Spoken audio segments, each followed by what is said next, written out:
नवरात्रि में कलश स्थापना क्यों और कैसे करें? नवरात्रि आने वाली थी।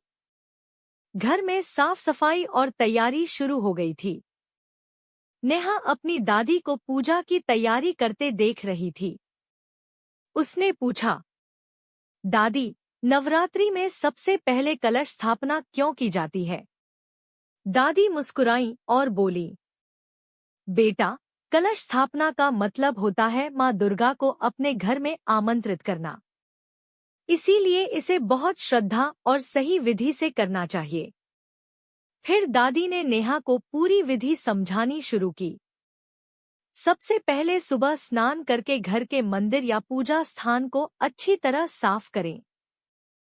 फिर एक छोटी सी चौकी पर लाल कपड़ा बिछाएं। लाल रंग माँ दुर्गा की शक्ति और ऊर्जा का प्रतीक माना जाता है। इसके बाद उस चौकी पर थोड़ी सी साफ मिट्टी रखें और उसमें जौ बोए।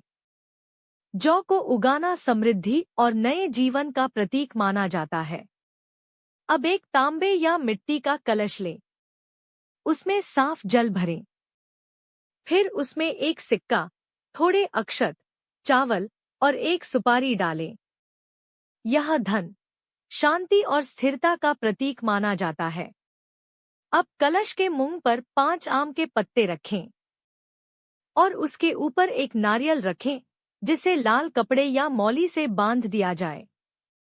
दादी बोली, नारियल को माँ दुर्गा का स्वरूप माना जाता है, इसलिए इसे बहुत सम्मान से रखा जाता है। अब कलश के सामने दीपक जलाएं, अगरबत्ती या धूप जलाकर माँ दुर्गा का ध्यान करें। फिर सच्चे मन से प्रार्थना करें, हे माँ दुर्गा, हमारे घर में पधारिए और हमें सुख, शांति और समृद्धि का आशीर्वाद दीजिए। नेहा ध्यान से सब सुन रही थी। फिर उसने कहा, दादी, अब मुझे समझ आ गया कि कलश स्थापना सिर्फ एक पूजा नहीं है, बल्कि माँ दुर्गा को अपने घर बुलाने का तरीका है। दादी ने मुस्कुराकर कहा, हाँ बेटा, याद रखना, पूजा की विधि जितनी जरूरी है, उससे भी ज्यादा जरूरी है सच्चा मन और श्रद्धा। जहाँ सच्ची श्रद्धा होती है, वहाँ माँ दुर्गा खुद रास्ता बनाकर आ जाती है।